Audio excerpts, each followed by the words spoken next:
Good morning. Welcome to another edition of Inquisition Update. My name's Tom Fress, and I'll be your host for the next hour. You're listening to FirstAmendmentRadio.com. Thanks for tuning in, everybody. Yesterday, we concluded with a discussion about the narrative included in this current book that we're reading, The Global Vatican, of former U.S. Ambassador to the Holy See, Francis Rooney's initial trip to the Vatican and how he was prepared by the American State Department and the President of the United States, President George W. Bush. And I'm particularly stunned by the language used in these initial official instructions from President George W. Bush. We're at the bottom of page 153, if you're following along in your own copy of the book. I'll begin with the beginning of the paragraph where we concluded yesterday. He says, a few days after the swearing in, this is the swearing in ceremony of Francis Rooney's new ambassadorship. He says, a few days after the swearing in, a package arrived at my office in Tulsa. Inside were my official instructions from President Bush, and I will add, you can imagine he probably had plenty of unofficial instructions as well, since there was such a cozy relationship between the Bush administration and the papacy, the Antichrist of the Bible. He continues, he says, the letter outlined the duties of an ambassador of the United States in the year 2005. Okay, these are the official duties as ambassador to the Holy See in the year 2005. It begins with a brief statement. It says, our commitment to freedom is America's tradition. The advance of freedom is also the surest way to undermine terror and tyranny and to promote peace and prosperity. Your task is to help in advancing this great cause by, number one, waging a relentless global war to defeat those who seek to harm us and our friends. Number two, overcoming the faceless enemies of human dignity, including disease, starvation, and poverty. And number three, assisting American citizens, institutions, and businesses as they pursue their charitable and commercial interests. Now, I would like to make a few comments. First of all, Ambassador Rooney was instructed by the very first article here that the United States was committed to a relentless global war. And it has, we've got 10 years of history, and the United States is pursuing a global war. No doubt about it. And it says the purpose of this global, relentless war is to defeat those who seek to harm us and our friends. As defined by whom, I would ask? And for what purpose? Obviously, Francis Rooney is going to have some basic understandings without having all the terms described to him in a piece of paper that might be read by someone other than he. But the United States government serves the papacy. That's what this whole book is about. So when he says to seek to defeat those who seek to harm us and our friends. Might that include those who the papacy might regard as its enemies, such as Protestants who believe that the papacy is the Antichrist of the Bible?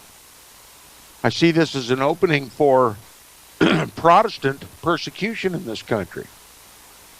Governmental persecution of Bible-believing Christians seeking to educate others about the historical and prophetic Antichrist of the Bible. These aren't just common, everyday, ordinary instructions. These have specific meanings. These words, while looked upon by those who are unaware of the relationship between the United States and the Holy See, might see no harm whatsoever in these words. But if you know what the Vatican's agenda in the world is, and what the United States is, what its prophetic role is in relation to the first beast of Revelation chapter 13, that which rose up out of the sea, that being the papacy, then these words have distinctly different meanings than what the ordinary eye would perceive. Now, I'm not trying to read anything into this. We've already seen what this relentless war entails. It started with the destruction of over 3,000 Americans who were working in the Twin Towers.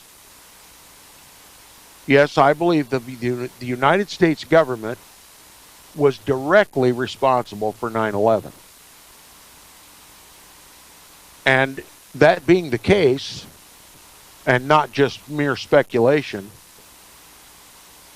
the United States government made war upon the citizenry of the United States in order to justify a war against who knows whom. Certainly, it's now admitted by our government. It was admitted by George W. Bush even before he left office. Saddam Hussein had no weapons of mass destruction and had absolutely nothing to do with 9/11.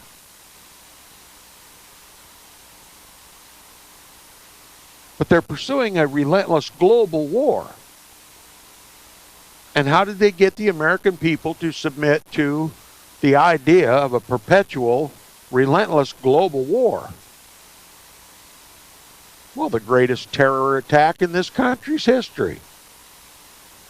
Unless, of course, you think the first Pearl Harbor was the worst terrorist attack. And by the way, those who are rolling their eyes, it's now official.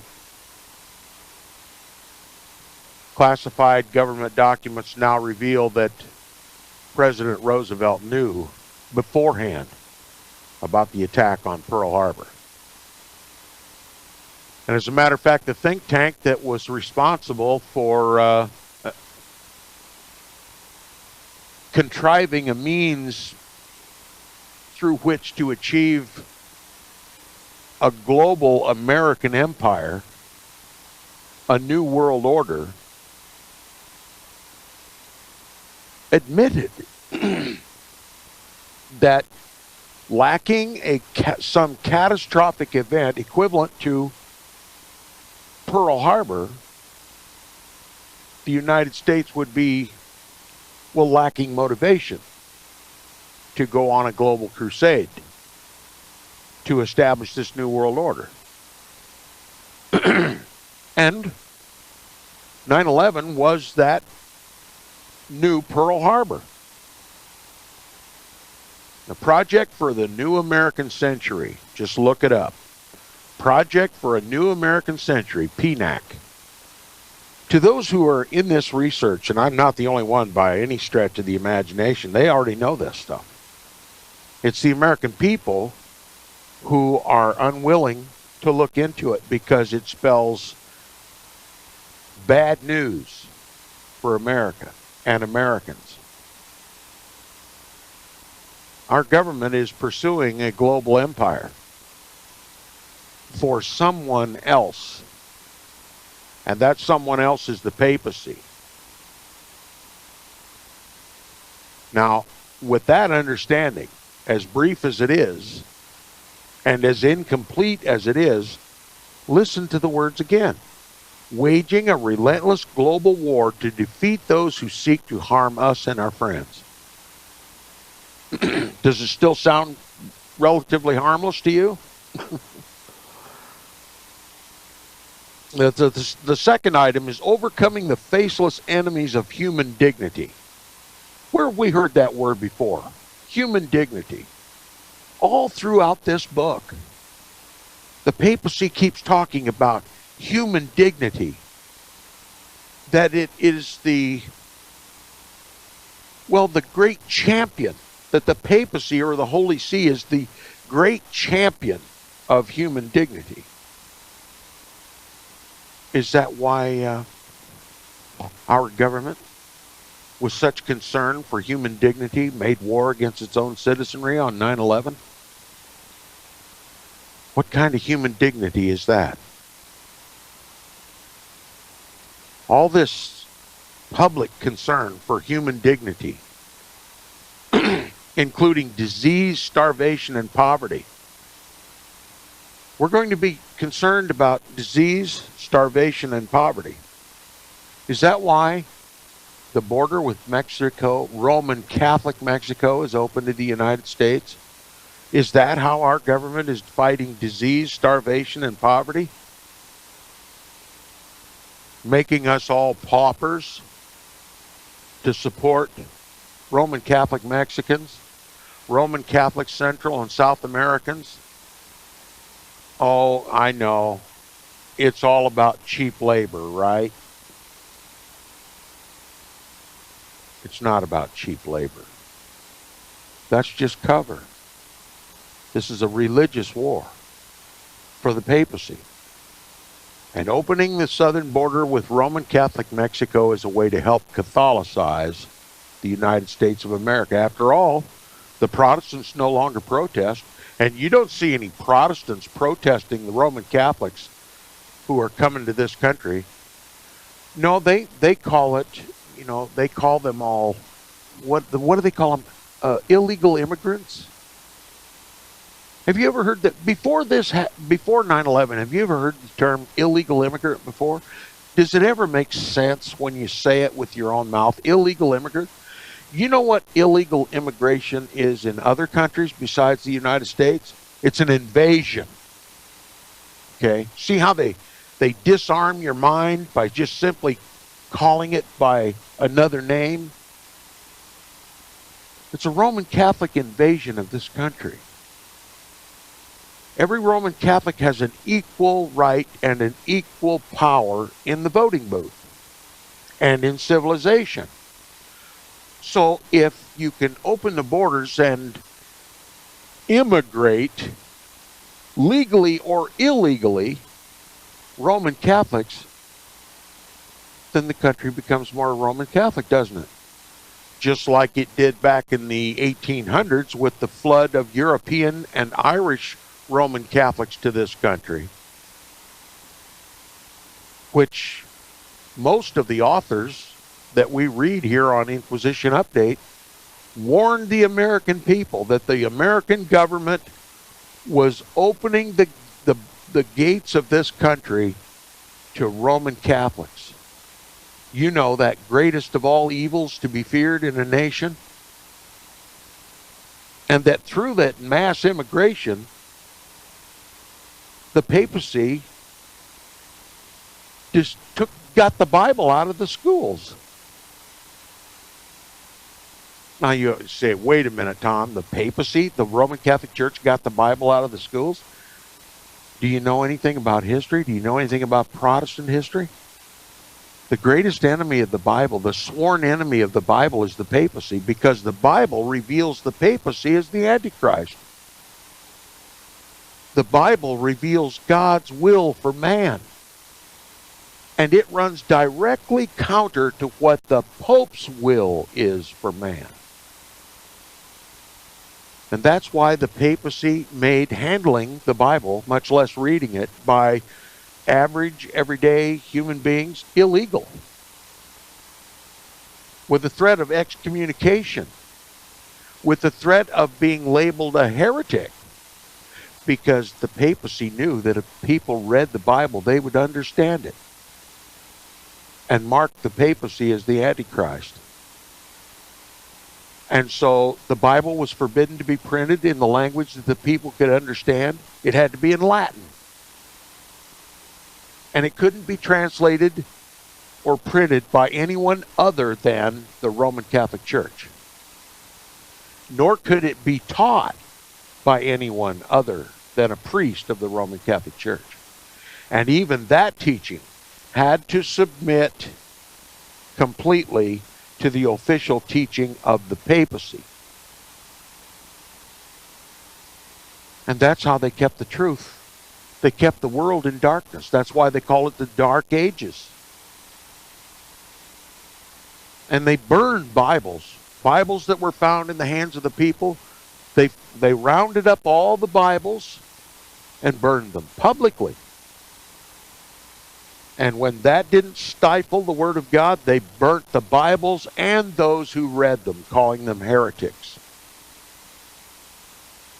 Is that concern for human dignity that the papacy so champions? Does the papacy still hate the Bible, God's holy word? Is that why there are so many perverted Bibles now available in the bookstores? As a matter of fact, most bookstores, you have to special order a King James Bible because they don't have them. They don't stock them. Suppression of the truth. Human dignity. The papacy is all about human dignity. But he doesn't want us to know about Jesus. And he most certainly doesn't want us to know about who is the Antichrist in this world. The third point, assisting American citizens, institutions, and businesses as they pursue their charitable and commercial interests. I don't have much comment about that, but I don't see that as the real purpose of an ambassadorship between the presidency of the United States and the Holy See. And it was an ambassadorship to President George W. Bush and not the American people, because I wasn't represented by that ambassador. My wisdom and understanding wasn't even comprehended by that ambassador. And nor was I represented to the man of sin through this ambassador.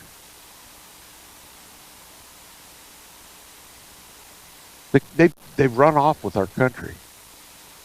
They've run off with our country, and the American people are completely oblivious to it as a whole. As a people, we have no idea the crimes committed against us by our own government. Anyway, I'll continue with the reading. He says, not long thereafter, instructions in hand, Kathleen and I were on a plane to Rome. I began this book with a description of the credentialing day, the climax of which was a private meeting with Benedict XVI in his library. After those first moments when nerves briefly froze my tongue, I began to speak about the areas in which I hoped the Holy See in the United States could cooperate successfully. I had been given a series of topics to discuss in our meeting. Those ranged from human trafficking to immigration, to religious freedom, all concerns in which the United States and the Holy See shared parallel interests and goals. I would love to comment about this if you'll permit me. The papacy expresses continually its concern for human trafficking. But who historically is the most prolific trafficker in the souls of men in world history? The papacy. The great slavers of the world were the Jesuits. We've talked many times about the Paraguayan reductions. where the Jesuits enslaved the Indians of Paraguay in a communistic sort of society, where they provided the necessities of life and enslaved them and took their goods and marketed them in Europe for their own benefit, not for the benefit of the Guaranis. What about Christopher Columbus? Historically, Christopher Columbus came to the Western Hemisphere at the behest of Pope Alexander VI, arguably the most wicked pope in world history. And his purpose was to Catholicize all of the natives. And so he baptized them. And if they wouldn't submit to baptism, he simply burned them. That's why they celebrate Columbus Day. They call that a victory for the church, for the Roman Catholic Church. What about the priest-pedophile pandemic in the world? Where do you suppose they get all the little boys to satisfy all these sodomite and pedophilic priests? You know, if the papacy expresses so much concern about human trafficking, they ought to be experts in the subject too, especially when they're responsible for most of the human trafficking in this world. When we talk about human trafficking, we usually think of prostitution and illicit sexual behavior and content, and that people are literally taken off the streets to become sexual slaves for their degenerate masters. But it's the very priests themselves that devour this information and these people. And not just in modern times. This has been a fixture among the priesthood of the Roman Catholic Church throughout its history. And yet when the world sees the papacy stand up before the cameras and the microphones and seeming to be all about human dignity and against trafficking of human beings, you're looking at the greatest trafficker of human flesh in world history. And what about immigration? The papacy's so concerned about immigration. It knows more about immigration and the mass movement of people than any other institution in the world. After all, it learned during the Crusades. It learned how to dislocate people and then to use those people who are strangers in a new land. It knows how to flood a nation with people of the Roman Catholic faith in order to gain control of the government, such is the case of the United States itself. Currently, there's all kinds of concern in Germany and in Europe of people fleeing from Syria, from the war in Syria. This is a mass location of human beings for a purpose. To literally destroy the nationhood of every nation. If you're going to create a global government, you must first do something to diminish the patriotic loyalty that people have for their own geographical bounds. You must erase borders and get people more and more gradually and ever more surely recognize the world as a global village. And that the patriotism should move from their local government to the global government. And you break down those patriotic ties by breaking down the borders of the nations, and you do that by the mass migration, forced migration of human people. That's human trafficking on a global scale. Moving people about for a selfish purpose. More when we get back from the break. You're listening to Inquisition Update on First Amendment Radio.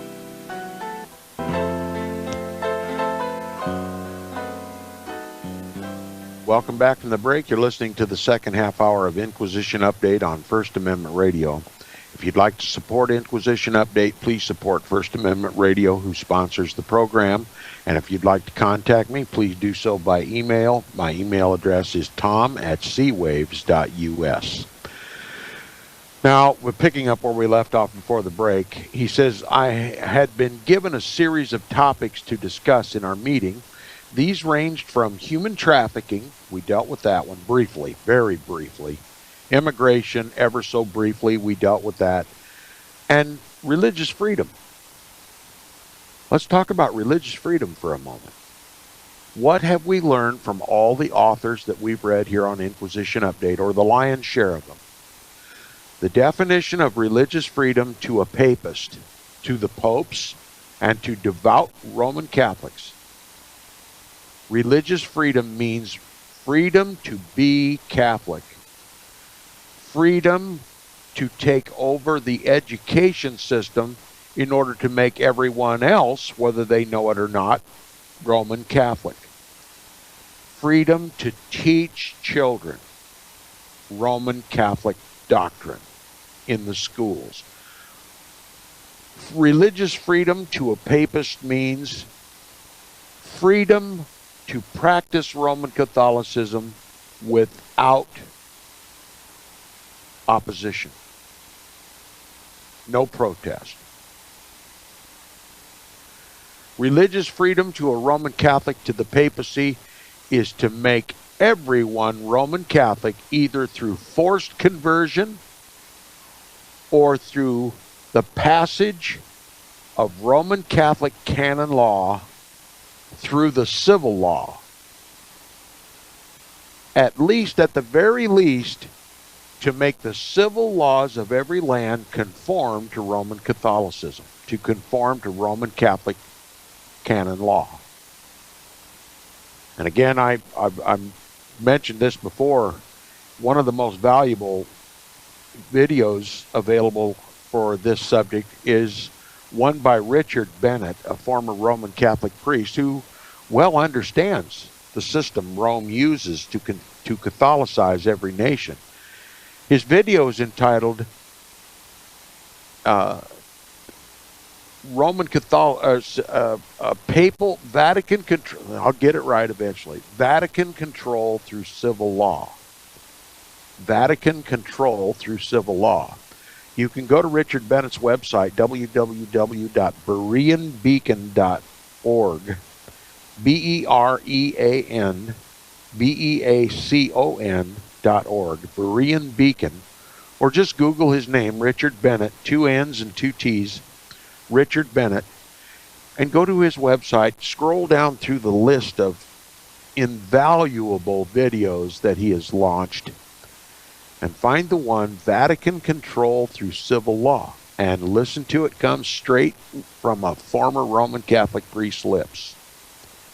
You just think you're Protestant. You call yourself a Protestant. You may even protest the papacy, unlike most Protestants today. But the laws of the land conform to Roman Catholic canon law. They make you Catholic without you even knowing it. That's what religious freedom is from the eyes of the papacy and from the eyes of the kings of the world who serve him. Is that okay with you? See, you've been given an entirely different view of what religious freedom is. But it has nothing whatsoever to do with facts on the ground reality. Roman Catholicism through the civil law. Vatican control through civil law. Watch that video. It's an eye-opener. All right, we discussed human trafficking, immigration, religious freedom, all concerns in which the United States and the Holy See shared parallel interests and goals. Goals. The United States government shares goals with the Holy See. and the major one of which is a global empire for the papacy. Is that okay with you? That your tax dollars be used to achieve a papal goal? An Antichrist goal for a global government? Now he says, though our mutual principles remain fundamentally the same as they had been when William Wilson sat down with Pope John Paul II, much in the world had changed since 1984. The Cold War was over, and the United States was now engaged in a new high-stakes struggle against terrorist organizations. As the President's instructions indicated, the global war on terror would be the focus during much of my tenure in Rome. The Holy See was as concerned as we Americans were about terrorism. But if we agreed on the threat, we did not entirely agree on how to deal with it. John Paul II's Vatican had vigorously protested America's invasion of Iraq in 2003. Let me just stop you right there. Do you think the American military would have been allowed, being it's so close with the papacy, do you think it would have been allowed by the Pope to attack Iraq in 2003 without the Pope's secret blessing? Well, I ran out of bridges a long time ago, but I'd sell you a bridge on the moon if I had one, if you believe that one. John Paul II was all about the global New World Order. The Vatican's eventual throne is intended to be Jerusalem. There are assets in the Middle East that need to be in the control of the papacy through the United States government. The radical fundamentalist Muslims, who are such a great threat to Christianity, must be silenced. And that's why we went. For it was a global objective of the papacy. And was just covered up under the disguise of terror. The United States achieves its goals by demonizing other people, conducting false flag operations, and blaming it on other people to justify crusades. And the American people need to know about it. But John Paul II, you can bet your bippy, was behind the war in Iraq. Both of them. Conducted by George H.W. Bush, a Knight of Malta, a sworn oath-spitting warrior for the Pope, and George W. Bush, a skull and bonesman, just one of the knighthoods that served the Jesuit order. All right, he says, the Holy See was as concerned as we Americans were about terrorism, but if we agreed on the threat, we did not entirely agree on how to deal with it. John Paul II's Vatican had vigorously protested America's invasion of Iraq in 2003. You know, part of the reason why we went to Iraq, Roman Catholics in Iraq were persecuted. And of course, it didn't come that way in the papers. It talked about Christian persecution. Persecution against Christians. See, the whole world believes Roman Catholicism is Christian. He says Cardinal Pio Laghi, the former nuncio to the United States, had been dispatched on a special papal mission to Washington, where he met with President Bush to deliver the Pope's message opposing the intervention in Iraq. My immediate predecessor, Ambassador Jim Nicholson, engaged in a series of intense disagreements with various elements of the Holy See on account of the war. Now, 3 years into the conflict, sitting before the new Pope, I was prepared to defend our actions in Iraq, what we were trying to accomplish there, and what success would mean for the same, or rather for the cause of freedom in the world. I was surprised then by the Pope's response when I raised the issue. He waved his hand with a gentle, sweeping motion and said this, quote, "Let us speak no more of Iraq," unquote. He said, quote, "Iraq is past history. Let's talk of the future," unquote. Now, were the papacy really against the war in Iraq? There would have been excommunications all around, wouldn't there? There would have been religious censures all around, wouldn't there? No such thing.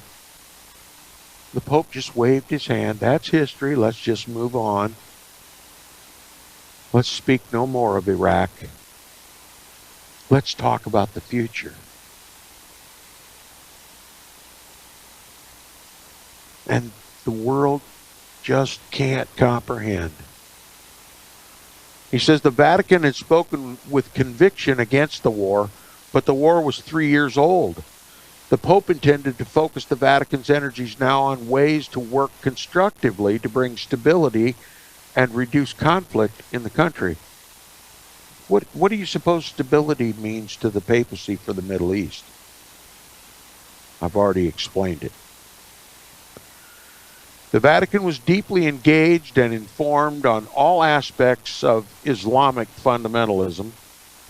Indeed, the dynamic between the Christian West and the Muslim East had been occupying the Holy See since the Crusades,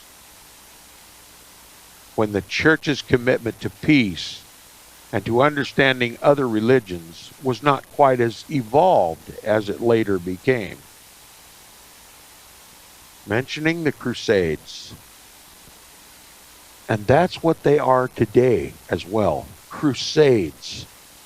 They are all about advancing the papacy's control, advancing and increasing the papacy's power. And it's now Protestants who enlist in the armies to fight those papal proxy wars, those crusades for the Pope.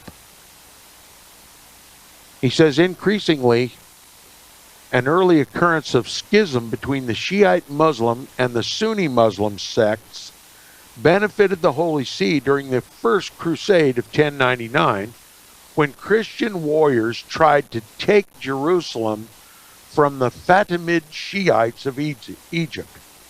Why was the Vatican concerned about controlling Jerusalem during the time of the Crusades? I won't even bother to try to answer that question, but I want to ask you, do you suppose it might be the same desire the papacy has for Jerusalem today?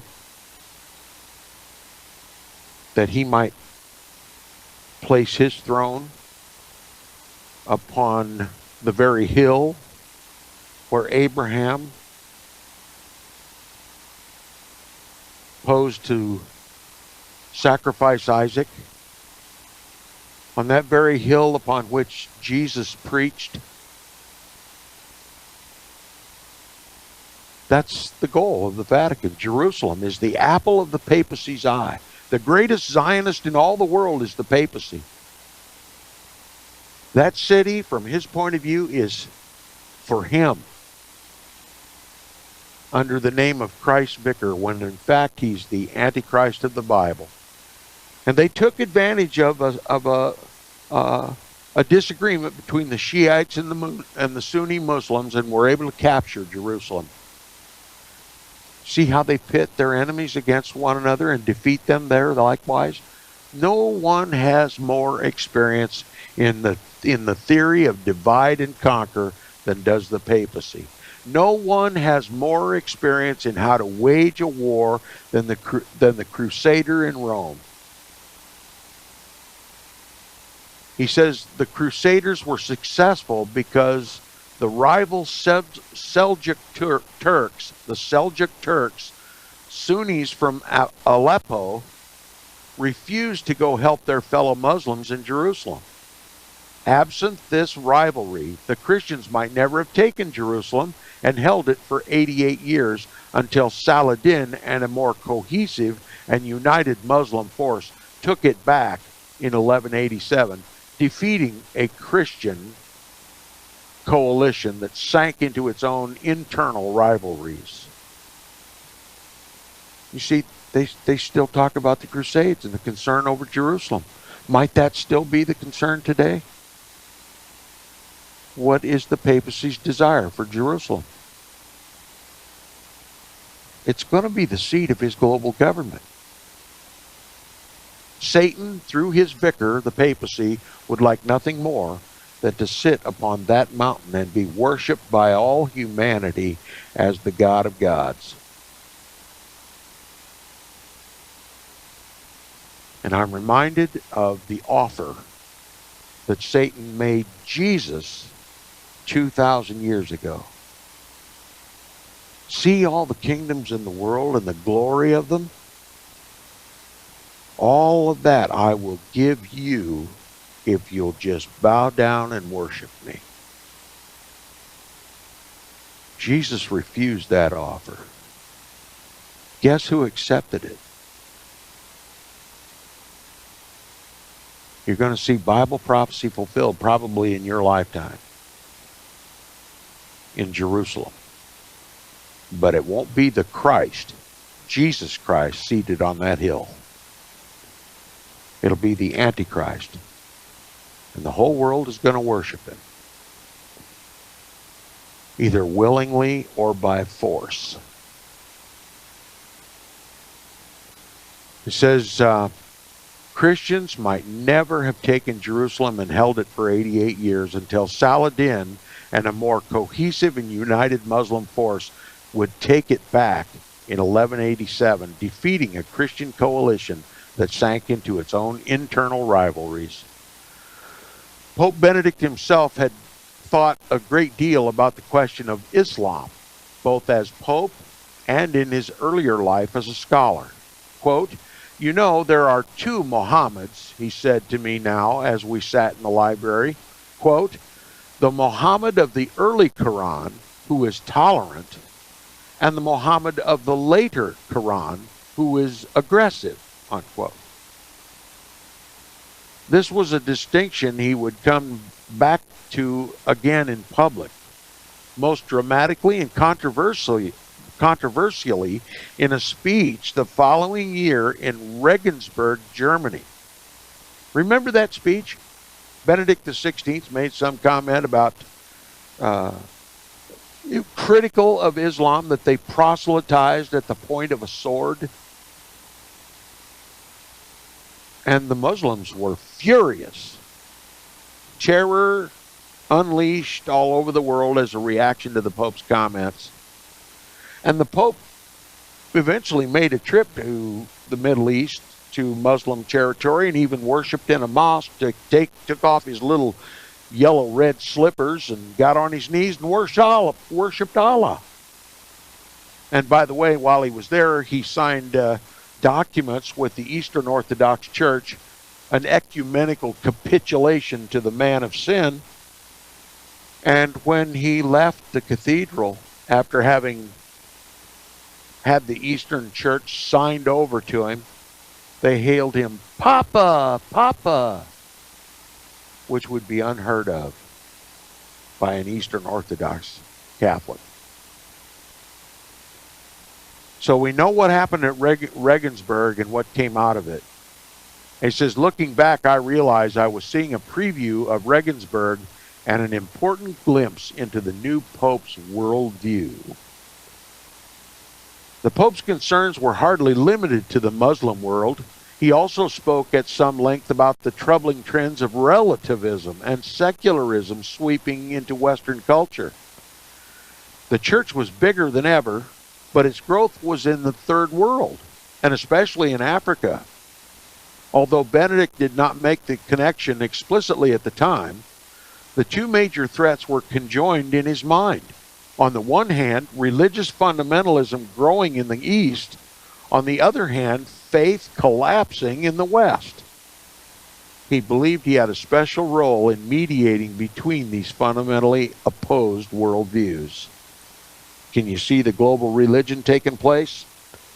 He says, over the 8 years he served as Pope, Benedict XVI critics tended to categorize him as a kind of Manichaean fundamentalist.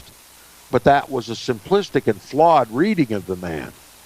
Certainly he took seriously the Church's obligation to clarify and defend the articles of the Catholic faith, but Benedict also demonstrated strong support for the clear separation of church and state.